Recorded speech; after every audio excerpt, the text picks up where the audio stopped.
welcome back to my YouTube channel. Ya. Kita akan ngebahas apa aja sih sebenarnya yang terjadi dengan rahim saya selama program hamil ini dan gimana ceritanya bisa akhirnya itu berhasil betul. menjemput garis 2. Langsung aja kita get into the podcast. Oke, sekarang kita udah kedatangan Prof Tono. tepuk tangan dulu dong semuanya. Ini adalah the legend ya. Karena Prof Tono adalah dokter, profesor yang berhasil, aduh kan, ini kalau udah kayak gini, gue udah nangis nih. Bener-bener aku berterima kasih banget. Prof, apa kabar? Baik. Terima kasih. Iya, baru ketemu juga lagi, ketemu tiba-tiba udah gede. Udah gede segini, kaget juga. Udah gede. Aku senang sekali kalian sudah hamil ya. Alhamdulillah. Jadi nih kita ngobrol-ngobrol aja sih Prof sebenarnya di sini. Gimana? Banyak pertanyaan yang datang dari netizen. Ya. Aku itu kan 2,5 tahun, hampir 3 tahun ya Prof ya. Betul. Nggak berhasil. Karena selama 3 tahun itu pun juga yang namanya ikhtiar pasti udah segalanya dilakukan. Sudah ya? Sudah Prof. Laparoskopi juga sudah pernah satu udah kali. pernah laparoskopi ya? Sudah pernah laparoskopi 1 kali. Nah, baru ketemu sama si adenomiosis ini ketika Prof yang mendiagnosa. Itu dari pertama kali kita ketemu tuh udah ini ya Prof? Udah ada ya. Udah ketahuan ya? Aku masih ingat di bagian belakang itu ada adenomiosis. Kalau nggak salah, Tasya tuh pernah keguguran ya? Oh enggak. Jadi itu juga yang menyebabkan orang sulit hamil gitu. Si adenomiosis. Adenomiosisnya itu. Bedanya apa sih Prof sama, karena kan ada biasa tuh yang didengar orang itu yang common ya.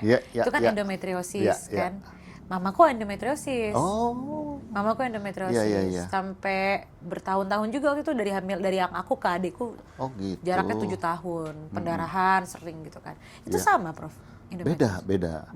Jadi adenomiosis dan endometriosis itu beda loh pemirsa. Ini perhatikan karena mana yang lebih berat dan mana bedanya kita akan bahas. Jadi kalau endometriosis itu ada sel rahim, sel endometrium, sel haid itu endometrium, itu yang nempel atau tumbuh di tempat lain di luar rahim. Di luar rahim? Di luar rahim. Di indung telur, ada di dinding panggul, ada masuk ke dalam usus, ada juga yang kemarin ada saya temukan ada yang di paru-paru. Hah? Di paru-paru. Oh, itu bisa sampai paru-paru, bocor paru-parunya itu. Sekarang sedang bayi tabung di tempat kita. Tapi kalau adenomiosis itu adalah sel endometrium yang masuk ke dalam dinding rahim. Jadi dia masuk ke dalam kalau adeno. Ke dalam dinding rahim. Nah, itu yang bahaya. Kenapa dia sulit hamilnya itu lebih sulit dibanding endometriosis kalau adenomiosis, karena rumahnya diganggu. Rumah tempat si bayi ini menempel. Jadi sering keguguran. Kemudian gejala-gejalanya nanti kadang-kadang nyeri, punya Tasya tuh belum besar. Tapi saya takut bahwa itu menyebabkan keguguran ketika ditanam embrio atau tidak nempel bahkan. Jadi memang kalau misalkan pun kita mau IVF nih, tapi dengan kondisi ada adenomiosis, berarti kemungkinan keberhasilannya juga berkurang drastis ya Prof? Berkurang drastis. Ada satu penelitian di dunia yang saat ini meta-analisis itu mengatakan bahwa kalau ada adenomiosis, penempelannya terganggu 38% lebih. Kegagalannya udah 38%. Ya. Itu juga bisa nggak sih kita normal tuh nggak jadi mungkin karena itu? Apa mungkin gara-gara adenomiosis ini juga yang menghambat proses implantasi si embrionya ini ketika kita mau berusaha buat normal, Prof? Betul. Jadi ketika aku evaluasi dari hasil ya terpaksa saya laparoskopi ulang. Karena pada waktu laparoskopi yang pertama itu adenomiosisnya belum diutak-utik ya. Belum diutak-utik, belum ketahuan. Belum ketahuan ya. Iya Prof, itu kita ini sharing aja ya. 4 dokter itu kita bolak-balik di Jakarta ini, nggak ada satupun yang membahas tentang adenomiosis. Memang kalau endometriosis, aku tuh dari pertama kali udah tahu ada endometriosis kan. Cuman adenomiosis ini tuh kita baru dengar juga tuh dari konten-kontennya Prof juga gitu kan. Itu sulit, Prof, lihat dari USG? Maksudnya kan Apa nggak kedetek gitu, Prof? Harusnya kedetek ya, karena begitu ada perbedaan di dalam kontur rahim secara USG. USG sekarang kan bagus-bagus ya, Iya, itunya resolusinya. Itu kalau kita sudah biasa ya sudah ketemu. Hanya masalahnya kan ini penelitian terhadap adenomiosis itu Belum selalu masih kurang gitu ya. Padahal kita sudah banyak lakukan penanganan. Dulu juga kita nggak tahu kenapa ini orang harusnya hamil nggak hamil, keguguran. Baru setelah kita teliti, itu ternyata adenomiosis. Dan hari ini tim kita, ada murid saya sedang presentasi di tingkat dunia di Praha, ya di Praha hari ini, ya dia mempresentasikan hasil-hasil penelitian kita bagaimana kehamilan dengan adenomiosis yang dilakukan bayi tabung maupun spontan. Jadi bisa hamil normal sih setelah ini.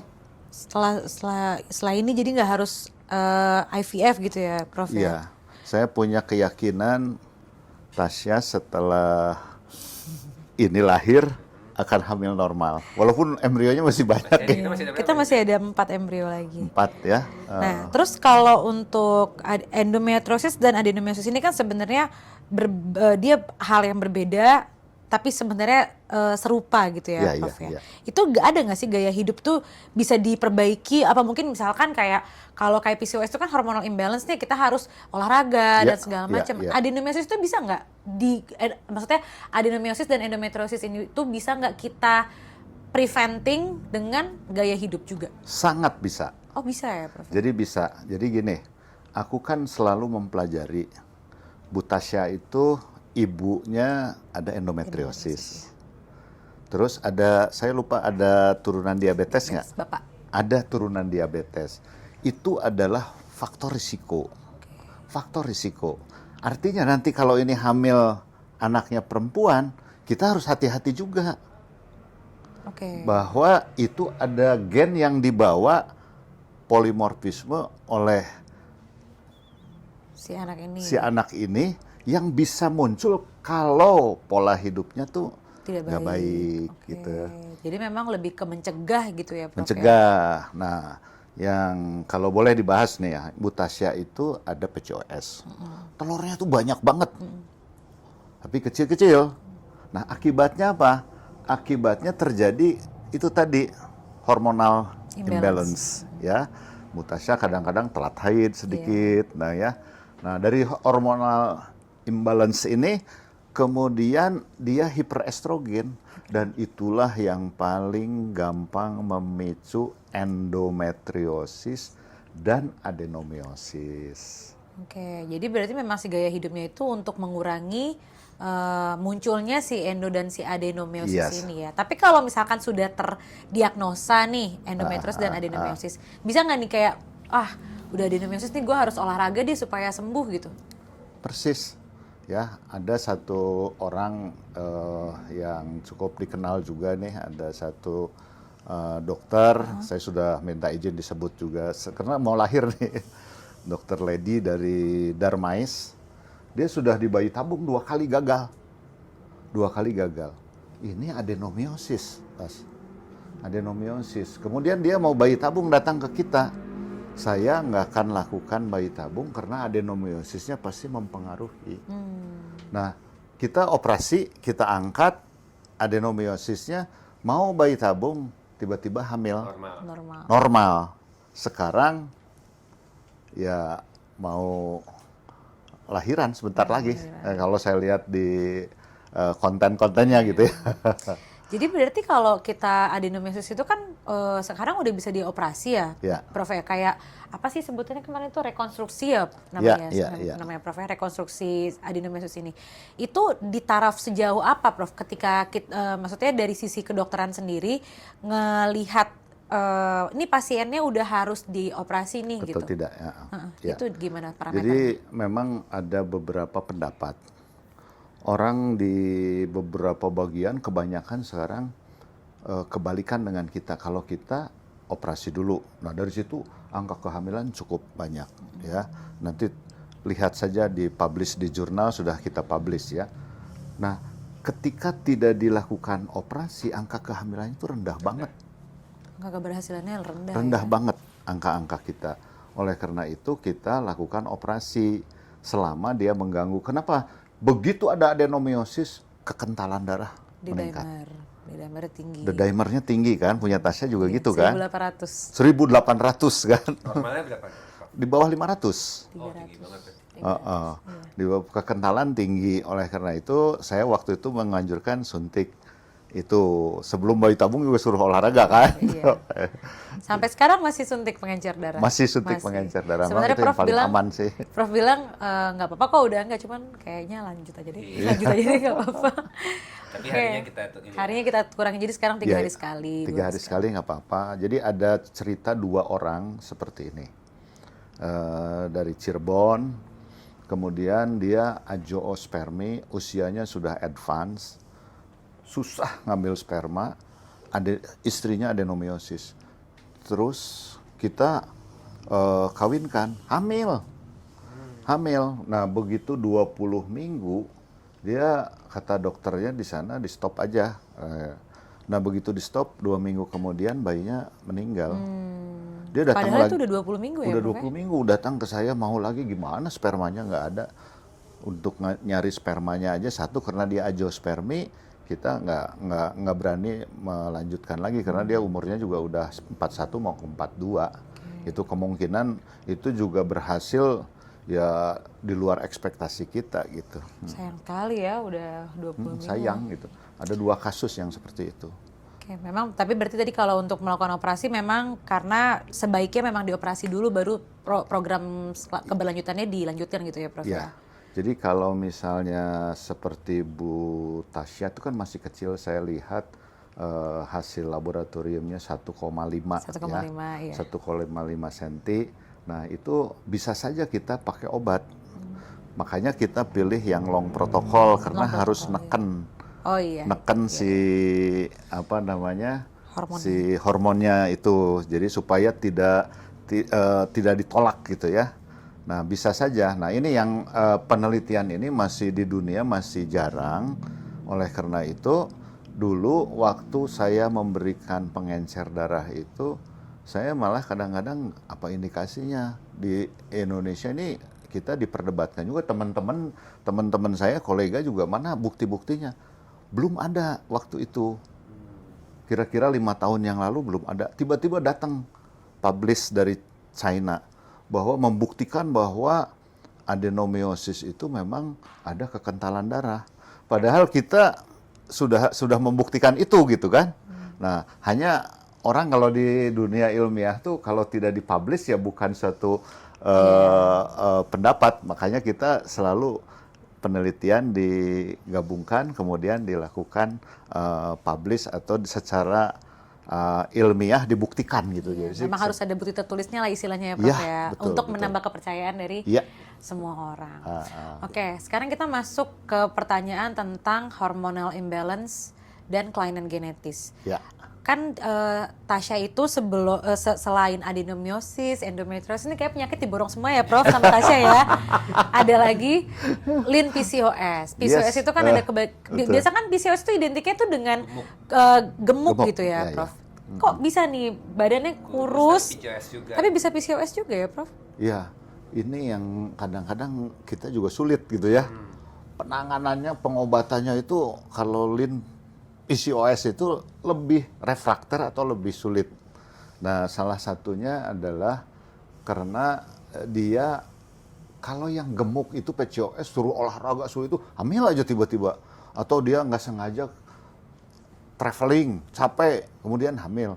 Nah, yang Lin ini agak sulit karena ya harus meningkatkan massa otot. Jadi kalau yang lain misalkan kardio kita harus itu nge-gym gitu ya, kebalikannya.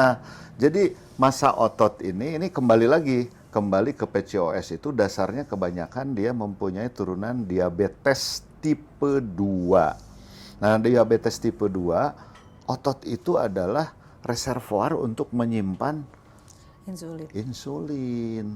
Jadi untuk resistensi insulin, nah makanya orang sekarang lebih banyak kan menganjurkan selain kardio juga weight training Weight gain, ya. Ya, weight training. Angkat beban ya. Angkat beban. Iya, jadi tuh kalau silin PCOS ini sendiri tuh Prof, faktornya selain ini kan diabetes, berarti karena diabetes. Iya, iya. Keturunan diabetes kenanya ke ini juga ya, reproduksi juga ya. Iya. Berarti memang harus dihindarin juga gula ya, konsumsi gula ya Prof ya? Betul. Jadi orang yang PCOS itu kita harus hati-hati dalam konsumsi gula terutama atau produk-produk karbohidrat. Karena harus banyak yang mengandung oksidan, yang pernah Bu Tasya omongin juga minum apa, jamu apa, saya nggak tahu juga tuh. Oh iya, jadi memang kan kalau di Indonesia ini kan sukanya itu minuman produk-produk herbal ya kan Prof. Sama juga saya tuh kemarin pas lagi proses IVF ini tuh konsumsi produk tuh yang ada ingredientsnya tuh kunyit, rimpang, sama jahe merah. Jahe merah. Jahe merah itu kan karena kalau saya kan based on research juga ya, pas nyari-nyari tahu katanya kan itu tuh ingredientsnya cocok untuk antioksidan gitu. Betul. Jadi selain konsumsi vitamin-vitamin kayak folic dan segala macam, memang konsumsi itu juga tuh berarti berpengaruh ya Prof ya? Mungkin berpengaruh karena saya baca juga ya, yang namanya jahe merah, terus kunyit, yang itu ada zat-zat yang menjadikan dia sebagai antioksidan. Sedangkan orang yang endometriosis, orang yang PCOS butuh antioksidan karena dia mengalami oksidatif stres di dalam sel-selnya. Jadi kalau ada antioksidan, asal dia herbal seperti itu, kita perbolehkan kan. Waktu itu juga kita boleh. Iya kan, waktu itu izin sama Prof juga ya. Terus kalau berarti karena si PCOS ini itu hubungannya sama genetis diabetes, penanganannya juga menggunakan obat diabetes ya Prof? Ya, jadi kita sebetulnya salah satu obat diabetes itu adalah untuk mengurangi resistensi insulin. Kalau diabetes itu kan insulinnya kadang-kadang ada, tapi nggak mau kerja. Nggak mau kerja, betul. Nah orang PCOS tuh insulinnya tuh ada, tapi dia males kerja. Jadi dia disebut resistensi insulin. Makanya ketika ototnya ada atau olahraga, itu dipicu insulinnya itu disuruh kerja. Ya, jadi dia sebetulnya orang-orang yang seperti ini kadar gulanya pasti normal sih. Normal kan? Kadar gulanya normal. HbA1c-nya ya? HbA1c-nya normal, kemudian kadar gulanya normal. Saya lihat, masih ingat lah punya Bu Tasya itu masih normal. Nah, hanya insulinnya itu tidak bekerja. Sedangkan pada PCOS itu 85% hampir pasti dia menderita resistensi insulin. Nah, Prof, tadi kan Prof bahas azospermia ya. Iya. Nah, itu kan berarti yang rata-rata masalah pria ya? Iya, itu ada penanganannya atau pengobatannya nggak? Kalau misalnya udah kena Iya, kalau punya Juna kan normal. Malah banyak banget. Banyak banget. Prof pas lihat hasilnya, wah ini excellent ini gitu. Bisa loncat tuh. Tapi baiklah.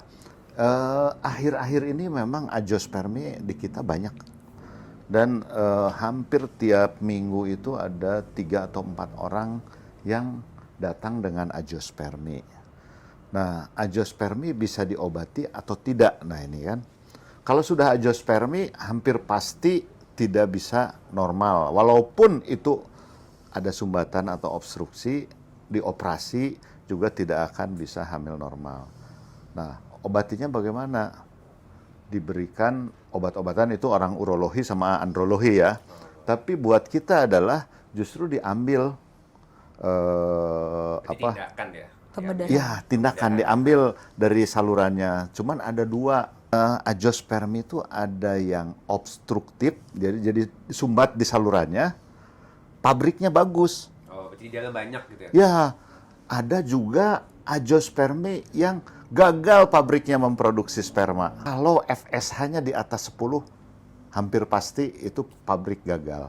Jadi jelek, nggak mungkin kita di bayi tabung juga jelek gitu. Berarti harapannya kalau udah azoospermi yang memang dari pabriknya itu udah nggak bagus, itu memang udah tidak ada harapan.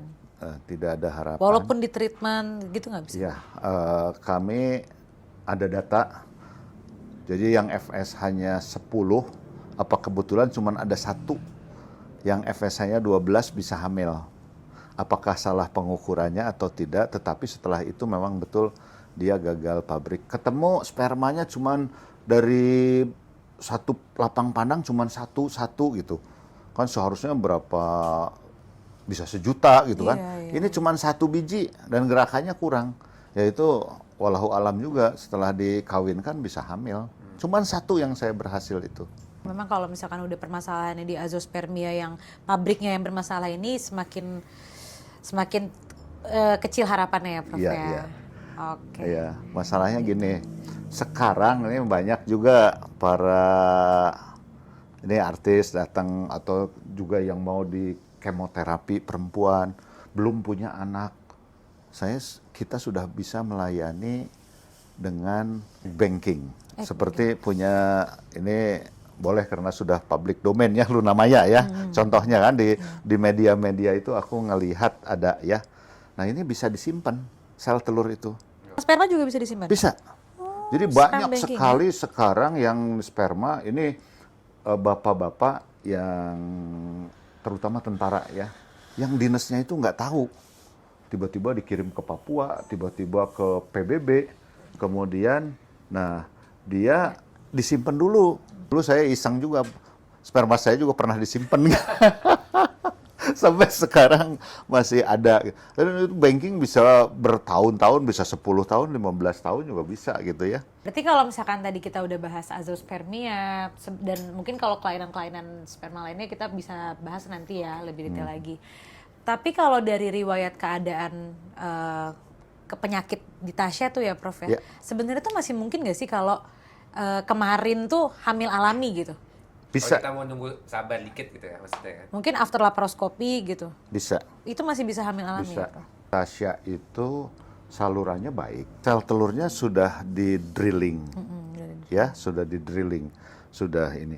Bahkan saya optimis untuk lahir normal. Gitu ya. Hamil normal, alami. Hamil alami gitu ya. Saya sih optimis. Kalau lah ini nanti, walaupun masih ada 4 embrio ya yang disimpan, dan saya lihat tadi di BFC saya lihat kualitasnya excellent gitu. Aku kan baca lagi tadi sebelum ke sini. Tapi masih bisa normal, dan ini apalagi sudah pernah hamil begini. Biasanya berjalan normal, hanya satu, pola hidup itu dan antioksidan itu harus dipertahankan. Pola hidup itu termasuk konsumsi alkohol dan bergadang nggak Prof? Ya, itu hal-hal yang Udah merugikan ya. Alkohol cuman sesekali champagne atau apa ya, wine gitu ya, nggak masalah lah. Tapi kalau pemabuk kayaknya. Wah, pemabuk ya. Kopi juga hati-hati nih kalau 2 gelas, tapi kopi yang hitam itu juga pengaruh, 150 mg. Apa kemarin itu opsi terbaiknya adalah IVF Prof? Nah, ada teman satu juga yang influencer itu tidak dianjurkan IVF, tapi dia memilih IVF. Ternyata di dalam perjalanannya sebelum ditanam embrio, hamil. Bu Tasya juga begitu, cuman saya lihat pasangan ini sudah ngebet ingin segera punya anak gitu ya. Jadi kan tawarannya itu antara dua, mau dicoba atau itu. Nah, sedikit intermezzo aja ya penonton ya.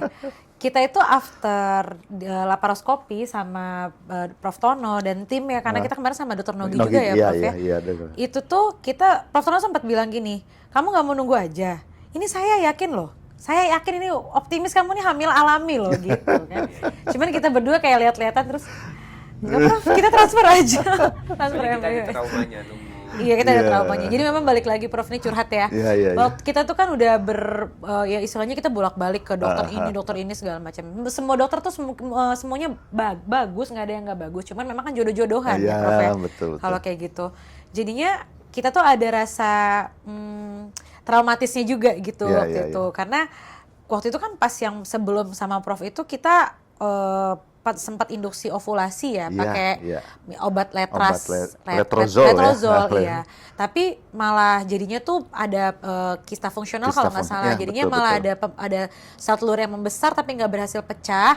Terus akhirnya malah aku disuruh minum pil KB Oh iya bener ya. sebulan, Itu minum sebulan. malah KB. ini banget ya. Malah jadinya di mental itu rasanya kok kayaknya Iya. kebolak-balik banget gitu. Iya. Jadi ya akhirnya pas terakhir kita udah lihat oh embrio udah excellent, Prof Tono juga udah ACC bisa alami bisa ya. Kalau alami bisa berarti kan IVF juga mungkin kemungkinan lebih besar kayak kita udahlah. Iya, iya. Namanya ikhtiar kan. Ikhtiar ya.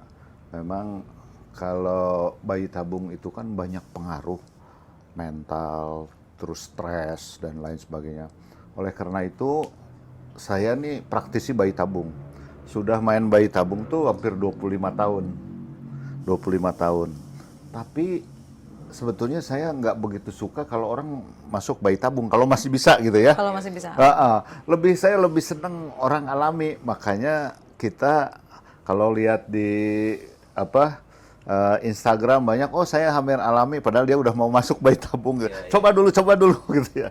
Nah, karena hamil alami itu satu buat orang-orang yang ya kalau Bu Tasya nggak ada masalah materi ya, tapi kalau orang-orang yang dari daerah kan sayang Betul. buang uang gitu ya. Betul. Jadi intinya Prof Tono ini walaupun jago sama IVF, kalau bisa normal-normal, nggak jualan IVF. Nggak jualan IVF karena Nggak memang jual bayi tabung ya. karena memang ya ini kita bukan promosi ya, Dan tapi memang kalau dia nggak bisa langsung ditolak. betul. Dan memang di nggak apa-apa kan sebutin Bener, BFC. nggak apa-apa. BFC sendiri itu paketan bayi tabung itu tergolong murah loh. Maksudnya kalau dibandingkan dengan Dibanding sama rumah sakit yang lain ya. iya, itu jauh loh. Itu kayak satu paket itu kalau nggak salah under 100 ya sayangnya. Iya. Under 100, under 70 bahkan. Ada yang under 70. Iya, Jadi 70. yang short protokol, long protokol tuh kita udah sempat breakdown juga harga kan. Oh, Dan kalau di kita pun yang mahal ininya. nah kalau di kita itu yang bikin mahal program ini Iya. lebih ke suntik pengencer darahnya. Karena itu 1 bulan bisa 6 juta. lebih. Lebih, ya. 2 minggu 7 juta. 2 minggu itu 6 juta 800. 6 juta 850. Nah, kalau 1 bulan ya dikalikan sendiri. Tapi ya namanya buat anak apapun yang Iya, kita iya, berikan, iya, yang iya. penting terbaik. Iya, gitu. iya. Cuman kita bersyukur sih. Kayak kamu jadi ngomong kalau udah kayak gini-gini nggak bisa nih. Ntar mau nangis nggak bisa. Karena kita bersyukur sih ketemu sama Prof. Iya. Nggak bisa, ada orangnya lagi depan aku. Nggak apa-apa. Ya, maksudnya kita bersyukur bisa ketemu sama Prof karena sebenarnya tuh sebelum ketemu sama Prof tuh kita udah sampai di titik yang apa ya Prof ya, udah yang ikhlas gitu loh Iya, Prof. iya. Kayak ya udah kalau misalkan emang bukan jalannya ya udah nggak apa-apa gitu. Tapi pas ketemu sama Prof tuh kayak ada harapan baru lagi gitu. Udah pernah ngerasain laparoskopi juga tapi ternyata nggak tuntas yang kemarin itu gitu kan. Aduh, ini pertama kali ketemu Prof juga nangisnya kayak gini nih. Karena pas pertama kali ketemu langsung Prof Tono langsung bilang, ini kamu harus segera hamil loh. Kamu harus segera hamil. Tapi habis itu motivasi dari Prof Tono itu benar-benar afirmasinya positif banget ya. Prof Tono cuma bilang kayak gini, kamu hamil tanggung jawab saya pokoknya. Gimana caranya kamu harus hamil? Pokoknya kalau kamu sampai nggak hamil, saya gagal gitu. Sekarang kita langsung kayak, yaudah oke, bolak-balik Jakarta Bandung pun juga kita tempuh. Iya. Ya, pokoknya makasih banget ya Prof udah jadi perpanjang tangan Tuhan. Iya, aku justru Nangis lagi. sayang loh sama kalian ini. Ini semangatnya luar biasa, membuat kita juga semangat gitu kan. Jadi kita harus sama-sama gitu ya, sama-sama. Karena berjuang ini kan bukan kalian saja yang berjuang, kita juga berjuang. Iya, betul. Jadi Tasya tapi luar biasa lah, semangatnya luar biasa. Aku senang banget, apalagi ini Arjuna ini lebih hafal obatnya daripada Betul. Dia Tasya. sebagai suami lebih sering ngechat Prof Tono Iya. langsung kan. Kadang kan kalau aku kan segan, takutnya Iya. Prof lagi sibuk. Kalau Juna tuh udah nggak apa-apa, ntar aku aja yang chat Prof Tono gitu. Udah kayak anak, ngeliatnya udah kayak anak Iya, gitu. iya. Sampai kan kita kan orang tua kita kan yang laki-laki udah nggak ada dua-duanya Iya, ya Prof. iya. Kita sama anak kita yang ini sama anak kita yang satu lagi yang cowok juga kan selalu bilang, kamu tuh kakeknya namanya Opa Tono ya, kakeknya Opa Tono gitu. Iya. Ya, alhamdulillah aku punya anak dan nanti punya cucu. Punya cucu, betul. Cucunya Prof Tono banyak. Iya, betul Yang banyak. tempel kan tempel. Iya, ntar ini masuk juga di situ. Iya. Langsung aja kita sekarang udah sedih-sedihan Kita ya. seru-seruan. Kita sekarang seru-seruan dulu. Iya, oke. Kita mau masuk ke ini banyak banget loh Prof, gitu netizen ya? ini tuh banyak banget ya namanya baru kehamilan pertama gitu Iya. kan. Jadinya netizen juga banyak yang jadi dokter online gitu ke Iya, kita betul, gitu kan. betul. Pada bilang kalau begini ntar begini loh anaknya begini gitu. Apa tuh? Kita langsung ya ke mitos atau fakta yang pertama. Kalau ngidam nggak diturutin nanti anaknya ngences alias ngiler. Mitos atau fakta Prof? Mitos. Karena nggak ada penelitian yang membuktikan itu gitu ya. Ini ada lagi nih, nggak boleh ngelap tangan ke baju, nanti pantat anaknya hitam. Waduh, nggak boleh ngelap tangan. Jadi kalau baju. cuci tangan segini gitu. Oh, iya. Nggak ada hubungannya juga. Nggak ada hubungannya juga. Berarti mitos. Mitos. Lagi. Nggak boleh duduk di lantai kan nanti ari-arinya lengket. Nggak boleh duduk di lantai, tapi ari-arinya lengket. Karena Nanti ari-arinya lengket. Iya, itu mitos. Mitos. Jadi itu semua yang tadi itu mitos gitu ya. Hanya memang benar juga sih nggak boleh kelap gitu. Oh iya. Oke, terus ada lagi ibu hamil tidak boleh makan makanan mentah. Mitos atau fakta? Ya, ini mitos juga, bisa juga fakta. Karena ada beberapa penelitian yang mengatakan kalau dia makanannya seperti makanan Jepang. Kan ada di sashimi yang ini, asal diproduksinya dengan baik, itu boleh. Oh, jadi kalau benar-benar bersih, kita meyakini bersih nggak apa-apa ya? Nggak apa-apa, Tapi ya. kan parameter bersihnya kita nggak Kita tahu. nggak tahu. Nah, betul. itu. Intinya kalau bersih mah Boleh.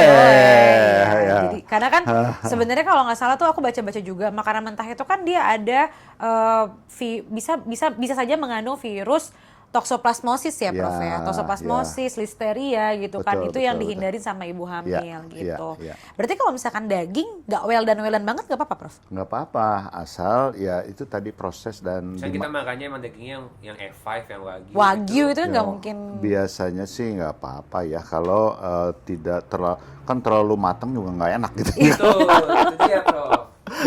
Betul. Saya kira boleh. Karena toksoplasma itu sebenarnya jarang sekali. Hanya dimitoskan ini adalah penyebab keguguran. Sebetulnya kasusnya cuma 0,03. Oke. Ya, Jadi sebenarnya nggak masalah. Nggak masalah. Tapi ada vaksin tokso nggak sih Prof? Nggak ada ya? Sampai saat ini belum ada vaksin untuk toksoplasma ya. Oke, lanjut kita ke mitos atau fakta berikutnya. Bentuk perut ibu hamil itu menentukan jenis kelamin anak. Tidak, tidak ya. Berarti mitos. Lanjut ya. Nah, ini yang suka ditanya juga nih, ibu hamil tidak boleh berhubungan seks. Tergantung ya. Kalau di trimester pertama dapatnya susah, ya sabar. Sabar. Kok tadi juga nanya nama Kamu Prof. kan Udah boleh berhubungan belum? Jadi Sabar. Sebenarnya nggak boleh. Setelah 12 minggu boleh. Kenapa? Karena waktu berhubungan itu kan sperma itu mengandung prostaglandin. Prostaglandin itu bisa menyebabkan kontraksi. Jadi kalau ada riwayat keguguran, ada riwayat yang sulit hamil, sabar dikit lah. Tapi begitu plasenta terbentuk, kapan plasenta terbentuk sempurna? 10-12 minggu, boleh. Tapi berarti kalau ada sperma yang masuk juga nggak masalah? nggak masalah, ya. Oke. Nanas dan durian itu menyebabkan keguguran? Ada penelitiannya, walaupun skalanya kecil, sebetulnya dalam kondisi yang terbatas, boleh. Tidak nanas boleh, ini boleh gitu ya. Tapi dalam kondisi yang terbatas. Tapi jangan terlalu banyak, karena dia juga menyebabkan kontraksi rahim. Kalau Ya. misalkan makan durian cuma 3 biji gitu. Bisa. Nggak masalah ya. Berarti si nanas dan durian ini tuh konsepnya sama kayak kopi juga ya Prof? Ya, sama ada kayak kopi ya. Kopi kan nggak bagus gitu ya. Tapi dosis berapa kopi nggak Jadi kalau bagus? kita minum kopi sehari untuk ibu hamil 1 gelas aman ya? Aman, Sangat aman ya. Dalam miligram itu berarti berapa miligram? 150. 150. So under 150 itu masih boleh dikonsumsi Boleh. setiap hari? Kalau bisa ya hati-hati. Tapi kan orang kalau pengopi berat kan agak susah ya. Iya. Nah itu tuh harus hati-hati. Kalau 1 kali ya boleh. Saya pengopi berat, jadi untung saya nggak hamil gitu.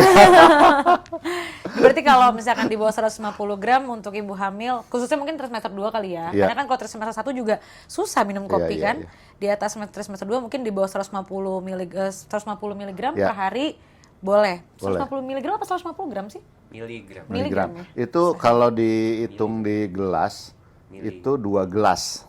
Oh, 2 gelas. 2 gelas. Kalau di shot berarti 1 shot. Nah, kalau misalnya mau diminum cuman 1 gelas aja boleh gitu. 1 shot gitu ya.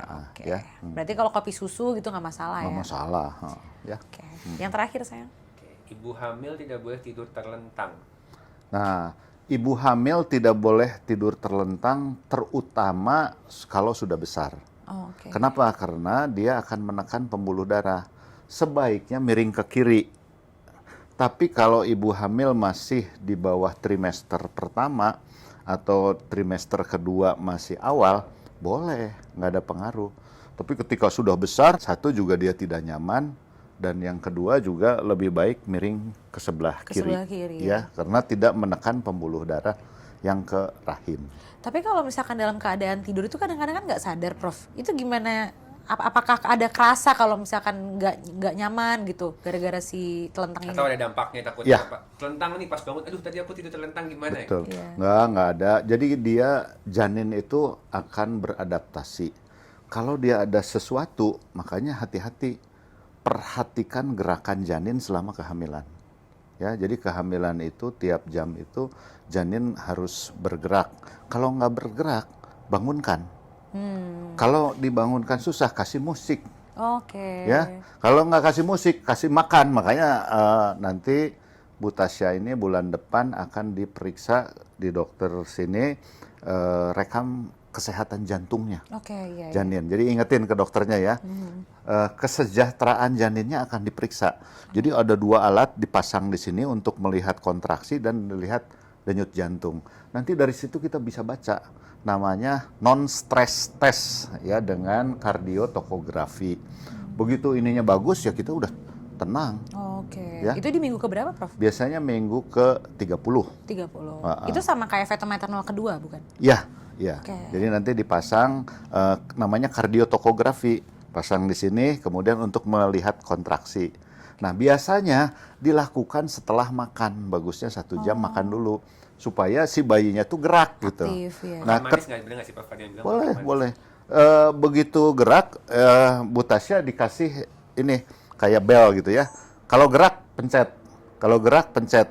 Nah, nanti akan ada grafik yang bisa merekam gitu, seperti kita periksa jantung lah kayak gitu. Kayak EKG. Kayak EKG gitu ya, jeduk jeduk jeduk berapa kali. Nah, itu dalam 30 menit harus lebih dari 10 kali lah, bagus ya. 10 kali. Oke. Tapi itu di 30 minggu ya. Hari ini tepat 23 minggu. Itu Ya. gerakannya memang masih belum Belum kelihatan, baru udah terasa bergerak. Jadi gerak janin itu kerasa biasanya 20 minggu. Oh iya. 20 minggu, 21 mulai kerasa nih. Nanti udah di atas 24 minggu mulai nih muter-muter gitu ya. Muter-muter ya. Nah, begitu 30 minggu kerasa banget. Kemarin kan Prof Tono ada upload konten, terus habis itu kita juga masukin ke story buat titipan pertanyaan netizen. Nah, ini sekarang pertanyaan pertama dari Aisyah. Itu perut yang disuntik itu apakah? Maaf nggak ngerti. Jadi suntikan itu adalah kita menyuntikan heparin. Heparin. Ya, yang paling baik yang sekarang Bu Tasya pakai ya, karena low molecular weight heparin ya, protein. Nah, itu adalah untuk orang-orang yang satu, kalau dia autoimun. Yang kedua adalah kekentalan darah. Kekentalan darah dan harus dibuktikan biasanya pada orang-orang yang mempunyai faktor risiko. Misalnya Bu Tasya karena adenomiosis, kita punya faktor risiko. Ya, faktor risiko itu kekentalan darah, dan begitu diperiksa D-dimernya 1800. Saya takut kalau tidak diberikan itu nanti klot. Bahayanya apa? Ini untuk janin ke plasenta itu mikrokapiler. Dari plasenta ke janin itu ada filter. Kalau klot itu nyumbat, bayinya nggak bisa makan, meninggal gitu.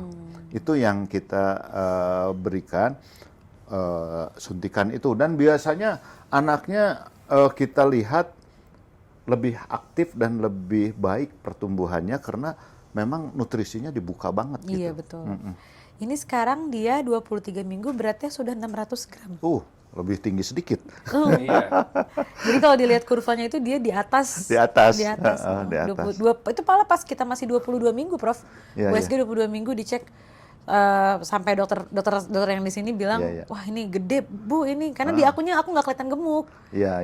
Di dianya tapi naik berat badanku udah 8,5 kilo ini. Iya, berarti kan nutrisinya dibuka banget gitu ya, betul. dibuka banget. Dari Fiona_Huang. Ini yang paling sering tanya nih mungkin. Iya. Gimana cara konsul menghubungi dokter? DM tak dibalas dan RS mana ya gitu. Jadi Iya. ini buat para netizen emang ke Prof Tono ini sulit. Kalau kita ngambil nomornya aja tuh kayak nge-war tiket. War tiket iya. Jadi kita pernah juga waktu itu pas lagi di BFC ngobrol-ngobrol sama pasiennya Prof juga gitu kan.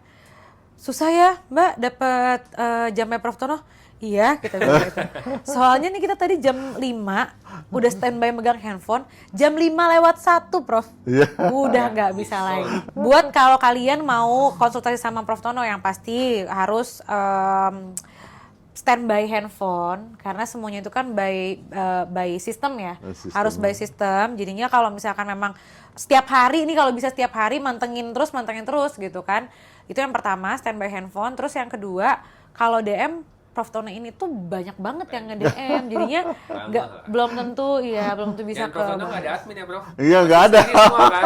Saya sendiri saya. Terus kalau rumah sakitnya di mana? Kita berdua ke Rumah Sakit Ibu dan Anak Limijati, RSIA Limijati di Bandung. RM Marta Dinata atau Jalan Riau dulu. Iya, pokoknya di Rumah Sakit Ibu dan Anak Limijati kita waktu itu konsul pertama kali di Poli dulu, baru nanti kalau misalkan dari Prof memang dianjurkan untuk IVF, baru kita ke BFC di atas. Kita bakal konsul sama embriolog juga, namanya Pak Haris ya. Iya. Pak Haris gitu. Pokoknya timnya baik-baik. Timnya keren-keren. Ada dokter satu tim sama Prof Tono juga yang jago banget ngerjain laparoskopi. Iya, dokter Nogi. Itu dokter Nogi. Itu juga dokter yang ngeoperasi aku ya sayangnya. Jadwalnya Prof Tono full. Wah. Nggak bisa Laparoskopi aku iya. Bareng sama Prof Tono juga sih. Iya. Iya, tapi Prof Tono datang pas lagi operasi, kan aku masuk juga tuh datang, tapi Prof Tono operasi ya. Iya. Wah. Tapi dokter Nogi juga hebat ya Prof ya. Iya. Keren. Iya. Kalau kata Prof Tono ini dokter laparoskopi terbaik di Rumah sakit ini gitu. Satu lagi dari Your Next Best. Sahabatku penderita dengan AMH rendah, mungkin nggak ya hamil alami? Ya, untuk teman-teman yang AMH rendah, kita klasifikasikan umurnya berapa. Kalau umurnya di atas 35 agak sulit gitu ya. Kita harus memikirkan umur makin lama makin rendah makin sulit. Jadi AMH itu menunjukkan jumlah cadangan sel telur dan kualitas sel telur. Jadi kalau AMH-nya rendah, kebayang jumlahnya sudah kecil, kualitasnya sudah kecil. Berbeda sama Bu Tasya, jumlahnya banyak, AMH-nya juga masih tinggi gitu ya. Jadi, tinggi banget. Itu tinggi banget saya. Pokoknya kalau dari aku, buat para pejuang garis 2, jangan pernah berhenti berharap. Harapan itu tuh bisa datang dari arah mana aja. Ya, usaha aja dulu. Usaha aja dulu, dan kita tuh nggak pernah tahu namanya kita ketemu sama dokter tuh jodoh-jodohan. Dan kita nggak pernah tahu di tangan dokter mana yang ternyata menjadi perpanjang tangan Tuhan untuk menjadi dokter yang bisa mewujudkan program kita gitu ya sayangnya. Maaf banget ya guys, ini pas lagi hamil tuh kayak agak bodoh sih kalau ngomong. agak bodoh gitu, tapi minta maaf banget. Tapi alhamdulillah banget kita ketemu sama Prof Tono. Kita makasih banget Prof Tono udah menyempatkan waktunya dari Bandung Iya, ke sini. Nanti mungkin kita main ke podcast. Kita main ke Iya, podcast yang Prof Tono juga kalau dia. nanti Main ke rumahnya sekali-kali Prof Tono. main ke rumah. Main ke rumahnya Opa. Iya. Saya juga terima kasih Pak Arjuna dan Bu Tasya itu, saya tahu beliau orang terkenal, tetapi bersahaja dan juga sangat disiplin dalam pengobatan gitu ya. Jadi ini yang menyebabkan keberhasilan, karena memang kita perlu kerjasama untuk mewujudkan cita-cita ini, terutama untuk para pejuang garis 2 kata orang. Jadi terima kasih Bu Tasya, Pak Arjuna, keren. Siap Prof. Salam. Thank you semuanya yang udah nonton. Semoga video kali ini itu menjawab semua pertanyaan dan kebimbangan kalian. Sedikit banyaknya semoga kita bisa membantu kalian yang sedang dalam program kehamilan, menjemput garis 2. Semoga Prof. Tono panjang umur, sehat terus. Terima kasih. Semakin banyak orang yang dibantu sama Prof. Iya. Tono dan tim. Pokoknya thank you banget yang udah nonton. Nanti kalau mau titip-titip pertanyaan lagi bisa di bawah. Next video kita ngundang siapa lagi boleh di komen di bawah. Oke? Iya. Thank you guys. Bye. Launching rumahnya penasaran pengen lihat. Pasti. Pasti ntar kita undang.